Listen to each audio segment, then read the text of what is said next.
আর এবার দেখুন, হঠাৎ করেই টাকা তোলার হিড়িক। একটি সমবায় ব্যাংক থেকে মাত্র 10 দিনে 2 কোটিরও বেশি টাকা তুলে নিচ্ছেন গ্রাহকরা। কিন্তু কেন? ঘটনাস্থল আগে দেখুন পশ্চিম মেদিনীপুর জেলার দাসপুর এলাকা। জানা গিয়েছে, গৌড়া সমবায় ব্যাংকে গত মাসে 17 এবং 18 তারিখ নির্বাচনের মনোনয়নপত্র ছিল, আর সেখানেই ব্যাপক গন্ডগোল তৈরি হয়, সৃষ্টি হয় ব্যাপক গন্ডগোল। এমনকি দেখা যায় 53টি আসনের মধ্যে 53টি আসনেই মনোনয়নপত্র পড়েছে শুধুমাত্র শাসক দলের, বিরোধী পক্ষ নেই।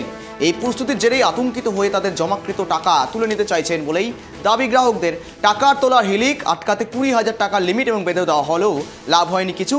আর সেখানেই সমবায় ব্যাংক থেকে টাকা তোলার হিড়িক, আর সেখানেই প্রায় 10 দিনে উঠল 2 কোটিরও বেশি টাকা।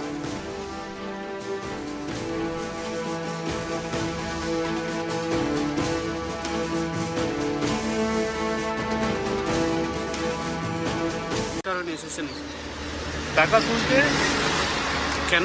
কেন নমিনেশন যেখানে জমা করতে দেয়নি, মারপিট হয়, তাহলে সেইখানে আমি টাকাটা কিভাবে রাখবো, কি ভরসায় রাখবো বলুন তো?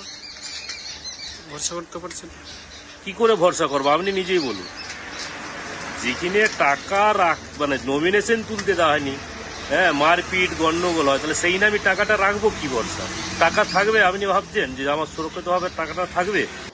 গ্রাহকদের হচ্ছে যে টাকাটাই আমাদের সেন্ট্রাল ব্যাংকে জমা থাকে, এবং তাদের হচ্ছে যে যদি টাকাটা উঠতে থাকে তাহলে সেক্ষেত্রে সমিতি হচ্ছে যে অবস্থা খারাপের দিকেই যাবে, সেটা নির্ধারিত।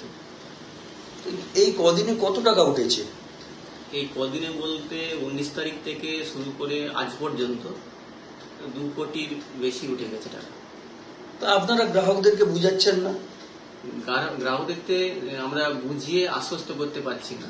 আমরা কর্মচারী হিসাবে তার দিকে বলছি, আপনাদের জমাকৃত টাকা যেটা আছে সেইটা থাকলে পরে কোনো অসুবিধা হবে না, আমাদের যেটা দায় দায়িত্ব, কিন্তু আমাদের কোথায় তারা আশ্বস্ত হচ্ছে না। সিপিএম এর কথায়, সিপিএম যেহেতু ক্ষমতাচ্যুত হয়ে গেছে, এরা মানুষকে বিভ্রান্ত করার চেষ্টা করছে। এবং তৃণমূল কংগ্রেস খারাপ, তোমাদের টাকা সব হচ্ছে যে গিয়ে হচ্ছে তৃণমূল কংগ্রেস নিয়ে নেবে, এই জিনিস হতে পারে না, জিনিস হয় না। কারণ এইখানে প্রত্যেকটা মানুষের যে যার অ্যাকাউন্টে তার টাকা সঞ্চিত আছে, টাকার পরিমাণ তাদের কাছে রয়েছে।